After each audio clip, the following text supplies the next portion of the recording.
Operation सिंदूर के बाद आज भारत ने अपना पहला गणतंत्र दिवस मनाया है। आज दिल्ली के कर्तव्य पथ पर यह सिर्फ एक रास्ता नहीं रहा, आज ये भारत की आत्मा, ताकत और भविष्य के इरादे की खुली तस्वीर बन गया। आज 146 करोड़ भारतीयों ने मिलकर अपने संविधान, अपने लोकतंत्र और अपने गणराज्य बनने का जश्न मनाया है, त्योहार मनाया है। और आज कर्तव्य पथ पर भारत ने पूरी दुनिया को अपनी संस्कृति भी दिखाई और अपनी शक्ति भी दिखाई।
आज के फ्लाई पास्ट में भारतीय वायुसेना के 29 मिलिट्री एयरक्राफ्ट और हेलीकॉप्टर शामिल हुए और सबसे ज्यादा चर्चा वायुसेना के सिंदूर फॉर्मेशन की हो रही है।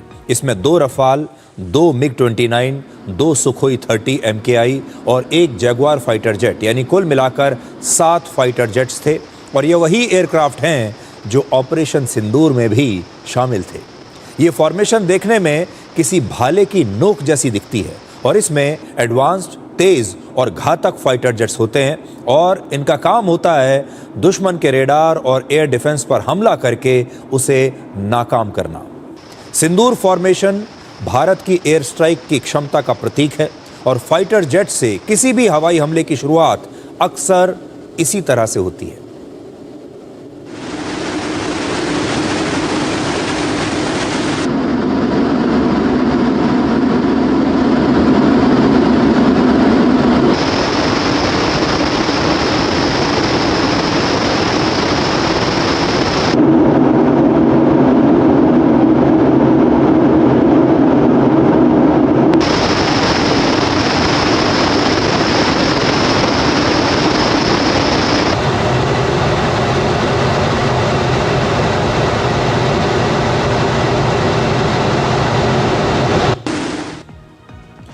भारतीय सेना और वायुसेना के 3 एडवांस्ड लाइट हेलीकॉप्टर्स ने ऑपरेशन सिंदूर के झंडे के साथ एक खास फॉर्मेशन में उड़ान भरी और इसका नाम है प्रहार formation.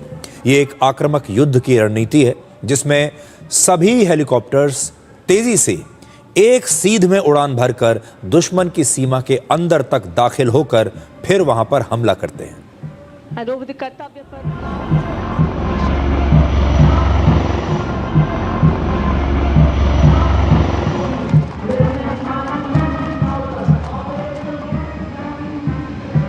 over the Kartavya Path now is Prahar formation comprising one Dhruv advanced light helicopter carrying the Operation Sindoor flag of the Indian Army along with Rudra ALH WSI of the Indian Army and ALH Mark 4 of the Indian Air Force. Formation led by Colonel Vijay Pratap Sena Medal. ALH WSI flown by Lieutenant Colonel Ahmed Pasha and ALH Mark 4 flown by Group Captain Arunav Pal. Prahar formation led today by Colonel Vijay Pratap Sena Medal. और अब आपको एक और शानदार video दिखाते हैं। ये video जब आप देखेंगे तो आप भी हैरान रह जाएंगे। देखिए।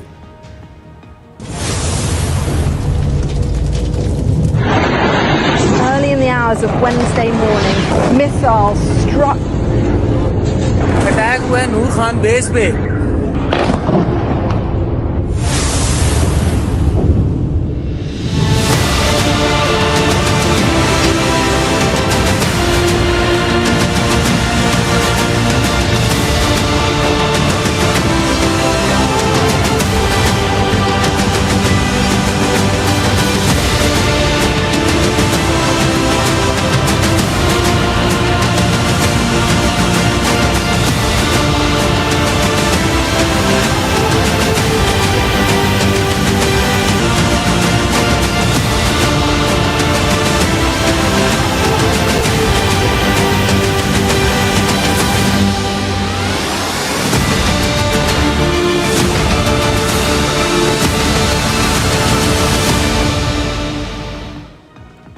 और इस वीडियो ने आपके रोंगटे खड़े कर दिए होंगे और आज आपको अपने देश की वायुसेना पर गर्व भी जरूर हो रहा होगा ये वीडियो देखने के बाद। अब आपको रफाल फाइटर जेट के कॉकपिट में हम लेकर चलते हैं और इस फाइटर जेट से इस कैमरे के जरिए आज आप कर्तव्य पथ की ये शानदार तस्वीरें देखिए।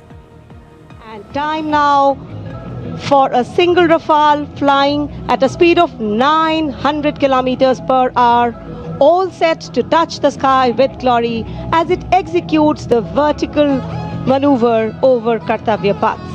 The aircraft is being flown by Group Captain Amit Gehani along with Flight Lieutenant Utkarsh Sharma of 17th Squadron known as the Golden Arrows. Their motto, Udayam Ajastram, meaning ever rising skywards.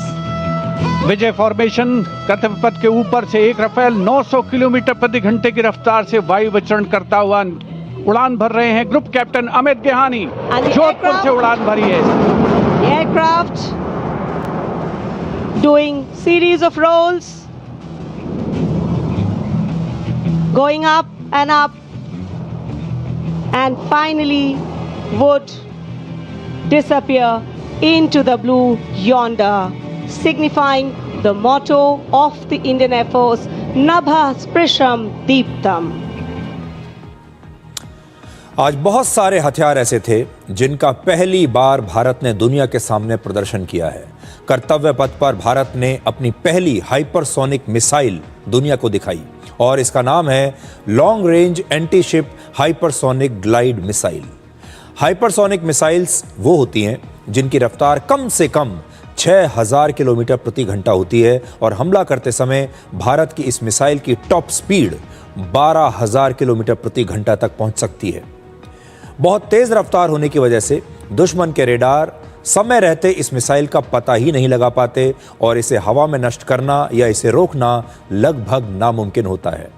ये भारत में बनी missile 1500 kilometre की दूरी तक समुद्र में दुश्मन के वॉरशिप्स पर हमला कर सकती है और हमारे देश के DRDO के वैज्ञानिकों ने इसे भारतीय नौसेना के लिए खास तौर पर डिजाइन और डेवलप किया है। और अब DRDO की ये long range anti ship missile इसका नेतृत्व कर रहे हैं उत्कृष्ट वैज्ञानिक एवं परियोजना निदेशक श्री ए प्रसाद गौड़। DRDO हमारी रक्षा सेनाओं को आत्मनिर्भर बनाते हुए उन्हें आधुनिक हथियार प्रणालियों से लैस कर रहा है।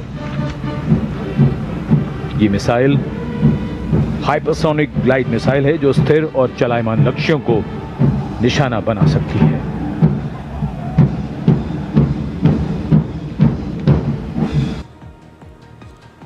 भारतीय वायुसेना ने आज पहली बार इस परेड के दौरान अपना सूर्यास्त्र रॉकेट सिस्टम दिखाया, जिसकी रेंज 300 किलोमीटर तक है।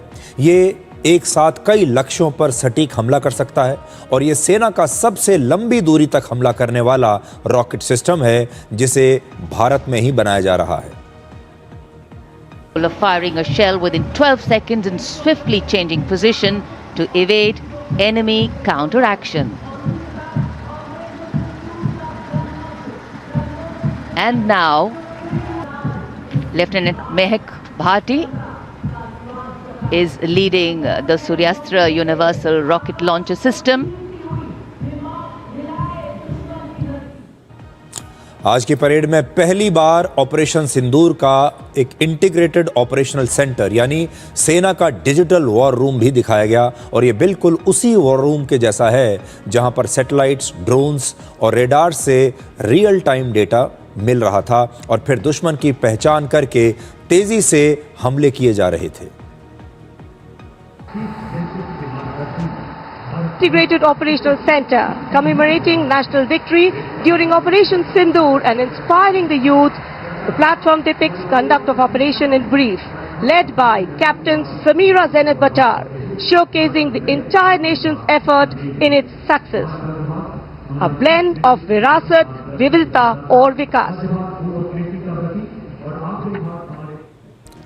तो ऑपरेशन सिंदूर के दौरान भारत किस तरह का वॉर रूम का प्रयोग कर रहा था, ये आज इस परेड में पहली बार दिखाया गया। ये सब कुछ पहली बार हो रहा है और आज ही पहली बार भारत की सेना ने अपना फेज्ड बैटल एरे यानी युद्ध लड़ने की असली रणनीति को भी दिखाया। इसमें सबसे पहले रेडार और ड्रोन्स मिलकर दुश्मन की ताकत का पता लगाते हैं। फिर यह तय किया जाता है कि किस लक्ष्य पर किस हथियार से हमला किया जाएगा और आखिर में जमीन पर मौजूद टैंक्स और दूसरे हथियारों के साथ आसमान में अटैक हेलीकॉप्टर से एक साथ हमला करके दुश्मन के इलाके पर नियंत्रण किया जाता है। भारतीय सेना ने ड्रोन युद्ध के लिए अपनी एक नई यूनिट तैयार की है और इसका नाम है शक्तिवान रेजिमेंट और इसे भी पहली बार इस परेड में शामिल किया गया है। इस यूनिट के पास अलग अलग प्रकार के कई हाईटेक ड्रोन्स हैं जो दुश्मन की निगरानी भी करते हैं और हमला भी करते हैं। और ये रेजिमेंट इसके पास 1000 किलोमीटर की दूरी तक हमला करने वाले हेरोप ड्रोन्स भी हैं और इसने ऑपरेशन सिंदूर में पाकिस्तान पर हमला किया था इसी ड्रोन ने। भारतीय सेना ने पिछले साल अपनी एक नई और स्पेशल लाइट कमांडो बटालियन भी तैयार की है जिसका नाम रखा गया है भैरव बटालियन और ये नाम भगवान शिव के भैरव रूप से प्रेरित है। ये यूनिट आधुनिक हथियारों और ड्रोन से लैस है और इसे दुश्मन पर बहुत ही कम समय में तेज हमला करने के लिए खास तौर पर तैयार किया गया है और ये पहला मौका है जब इस यूनिट ने इस परेड में हिस्सा लिया है। We have Sher Jawan, the 4 Bhairav Battalion, the 6th Light Infantry Regiment, led by Major Anjum Gorka, going past the saluting base. This is a specialized assault infantry unit bridging the capability of conventional infantry and special forces. Designed for rapid response and high intensity operation. An able first responder.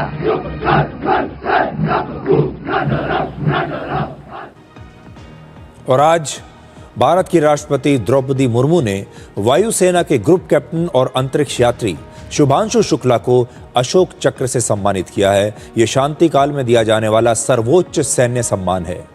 40 वर्ष के Shubhanshu Shukla international space station पर पहुंचने वाले पहले भारतीय और अंतरिक्ष की यात्रा पर जाने वाले दूसरे भारतीय हैं। वो इंटरनेशनल स्पेस स्टेशन पर यानी ISS पर करीब 18 दिन तक रहे थे। 29014 ग्रुप कैप्टन शुभांशु शुक्ला ने भारतीय वायुसेना की उड़ान शाखा में फाइटर पायलट के रूप में 17 जून 2006 को कमीशन प्राप्त किया। 25 जून 2025 को एक्सियम 4 मिशन के तहत ग्रुप कैप्टन शुक्ला ने निडरता और आत्मविश्वास के साथ अंतर्राष्ट्रीय अंतरिक्ष स्टेशन ISS के लिए 20 दिनों की यात्रा के लिए आगे बढ़े, जो भारत के मानव अंतरिक्ष उड़ान कार्यक्रम के लिए एक मील का पत्थर साबित हुआ। वे अंतर्राष्ट्रीय अंतरिक्ष स्टेशन पर जाने वाले पहले भारतीय और 4 दशकों से भी अधिक समय के अंतराल के बाद अंतरिक्ष में यात्रा करने वाले दूसरे भारतीय बने। ग्रुप कैप्टन शुभांशु शुक्ला को अदम्य साहस, उत्कृष्ट शौर्य के लिए अशोक चक्र से सम्मानित किया जाता है। Group captain Shubhanshu Shukla.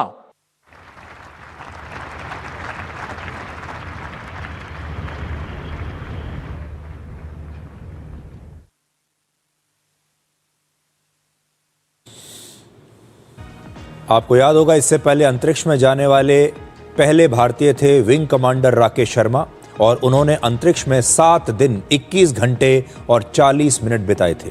भारत के पहले अंतरिक्ष यात्री राकेश शर्मा को भी वर्ष 1985 में इसी अशोक चक्र से सम्मानित किया गया था, और आज शुभांशु शुक्ला अशोक चक्र पाने वाले दूसरे भारतीय अंतरिक्ष यात्री बन गए हैं, और यही हमारे देश के हीरो हैं। ऑपरेशन सिंदूर के दौरान पूरे देश को इस ऑपरेशन की पल पल की जानकारी देने वाली कर्नल सोफिया कुरैशी आपको जरूर याद होंगी। सेना में अपने असाधारण योगदान और सेवा के लिए उन्हें विशिष्ट सेवा मेडल से सम्मानित किया जा रहा है, और 52 वर्ष की सोफिया कुरैशी मई 2025 में दुनिया के लिए ऑपरेशन सिंदूर का चेहरा और आवाज बन गई थी। उन्होंने अपनी स्पष्ट आवाज, गंभीर व्यक्तित्व से सबका ध्यान अपनी ओर खींचा था। कर्नल सोफिया को मिलने वाला सम्मान सिर्फ एक व्यक्तिगत पुरस्कार नहीं है, ये भारतीय सेना में महिलाओं की बढ़ती भूमिका को भी दर्शाता है। और 26 वर्ष की सिमरन बाला ऐसी पहली महिला अधिकारी बन गई जिन्होंने कर्तव्य पथ पर आज CRPF के 140 पुरुषों के दल का नेतृत्व किया। यह सिर्फ एक परेड नहीं है, बल्कि देश की सुरक्षा व्यवस्था में हमारे देश की महिलाओं की बढ़ती भूमिका की एक बहुत बड़ी और विशाल तस्वीर है। CRPF में असिस्टेंट कमांडेंट सिमरन बाला जम्मू कश्मीर के राजौरी जिले में नौशेरा की रहने वाली हैं, और लाइन ऑफ कंट्रोल यानी LOC के ये बहुत करीब है ये जगह। इस इलाके में आए दिन पाकिस्तानी गोलीबारी और आतंकवाद का खतरा बना रहता है, और सिमरन बाला का बचपन इसी जगह पर इन्हीं हालातों के बीच में बीता। 3 भाई बहनों में सबसे छोटी सिमरन बाला एक सैन्य परिवार से आती हैं। उनके दादा और पिता भी भारतीय सेना में रह चुके हैं, और 3 वर्ष पहले जब सिमरन CRPF में शामिल हुई तब उन्हें छत्तीसगढ़ के एक नक्सल प्रभावित यानी एक बहुत ही खतरनाक क्षेत्र में पहली पोस्टिंग मिली थी। And this is the CRPF marching contingent going smartly past the saluting base, led by Assistant Commandant Simran Bala and Miss Surabhi Ravi. The motto of the CRPF, service and loyalty.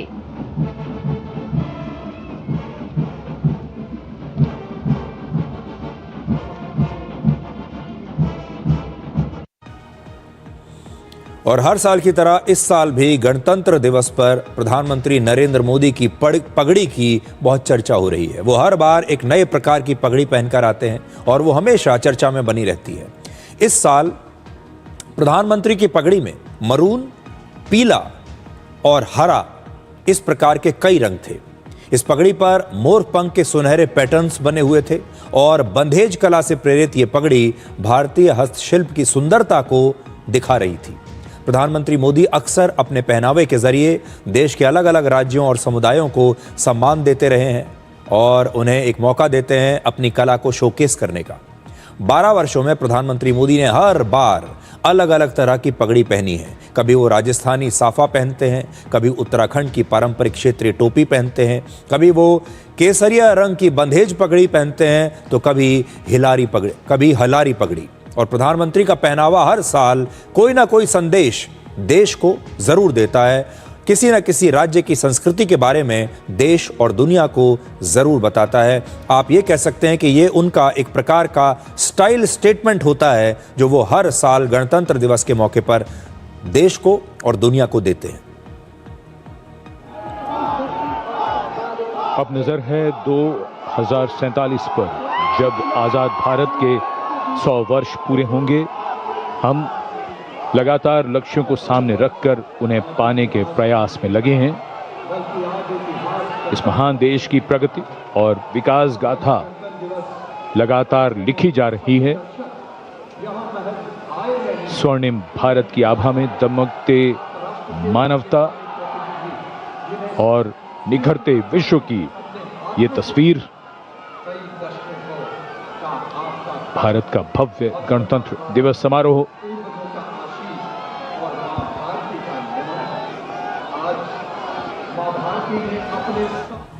और गणतंत्र दिवस पर पहली बार भारतीय सेना की remount और veterinary core यानी आरवीसी की एक खास एनिमल कॉन्टिंजेंट ने इस परेड में हिस्सा लिया, जिसे हिम योद्धा कहा जाता है। साइलेंट वॉरियर्स के नाम से मशहूर ये जानवर उन स्थानों पर काम करते हैं, उन मुश्किल जगहों पर काम करते हैं जहां कई बार हमारे देश के सैनिक और मशीनें भी काम नहीं कर पाती। इस परेड में सबसे आगे 2 बैक्ट्रियन ऊंट थे जिनका नाम गलवान और नुब्रा है। ये ऊंट बहुत ही ठंडे मौसम में और 15,000 फीट से ज्यादा की ऊंचाई पर भी आसानी से काम कर सकते हैं। ये 200 किलोग्राम तक का वजन उठा सकते हैं और बहुत ही कम पानी और कम भोजन में लंबी दूरी तय कर सकते हैं। इससे सेना को दूर दराज और कठिन इलाकों में सामान पहुंचाने में बहुत मदद मिलती है। इस परेड में लद्दाख की दुर्लभ और स्वदेशी नस्ल की 4 ज़ंस्कार पोनीज भी थी, जो घोड़े की ही एक प्रजाति होती है, बिल्कुल घोड़े के जैसी दिखती है और आकार में छोटी होने के बावजूद इनमें जबरदस्त ताकत और सहन शक्ति होती है। ये पोनी -40 डिग्री तापमान में भी बहुत आसानी से 70 किलो से ज्यादा वजन उठा सकती है और 18,000 फीट की ऊंचाई पर भी ये आसानी से काम कर सकती हैं। आज की इस एनिमल कॉन्टिंजेंट में ब्लैक काइट्स यानी चील भी शामिल थी। ये चील अवैध ड्रोन्स को हवा में ही पहचानने, उन्हें पकड़ने और नीचे गिराने में सक्षम है। देखिए आप, बड़ी खास बात है आपके लिए, ये जो चील आप देख रहे हैं ये ड्रोन्स को पहचान भी लेती है और उन्हें मार गिराती है। लाइन ऑफ कंट्रोल पर निगरानी रखने के लिए और दुश्मन के ड्रोन्स को हवा में ही नष्ट करने के लिए इन्हें बहुत खास तौर से ट्रेन किया जाता है, प्रशिक्षित किया जाता है। और आज की इस खास परेड में भारतीय नस्ल के 10 कुत्ते भी शामिल थे जिन्हें सेना ने बहुत खास ट्रेनिंग दी है। इस परेड में सियाचिन और लद्दाख में बॉर्डर की रक्षा करने वाले सैनिक भी शामिल थे और सेना के ये जवान बुलेट प्रूफ जैकेट, कैमरे और जीपीएस जैसे आधुनिक उपकरणों से लैस थे। इनके साथ एक ग्लेशियर एटीवी गाड़ी भी थी जो बर्फीले इलाकों में काम करती है। तो यहां आप इस तस्वीर में आप देख पाएंगे, इसमें इंसान हैं, जानवर हैं, मशीन है और टेक्नोलॉजी है। और इसीलिए मैं आपको ये कह रहा हूं, ये जो तस्वीरें हैं ये बहुत ही अद्भुत तस्वीरें हैं। थल सेना के मूक सैनिकों की और ये सब लोग मिलकर, ये हमारे जवान हैं, उनके साथ में जानवर हैं, अलग अलग प्रकार के ऊंट हैं, डॉग्स हैं, चील हैं, पोनीज हैं और ये सब मिलकर इनका उद्देश्य देखिए एक ही है और वो है भारतीय सीमा की रक्षा करना। ये इंसान और जानवर दोनों मिलकर आपकी और हमारी रक्षा करते हैं और इनका साथ देती है टेक्नोलॉजी और इनका साथ देते हैं मशीनें। तो कितना शानदार कॉम्बिनेशन आपको देखने को मिल रहा है। इंसान, जानवर, मशीन और टेक्नोलॉजी सब कुछ एक साथ।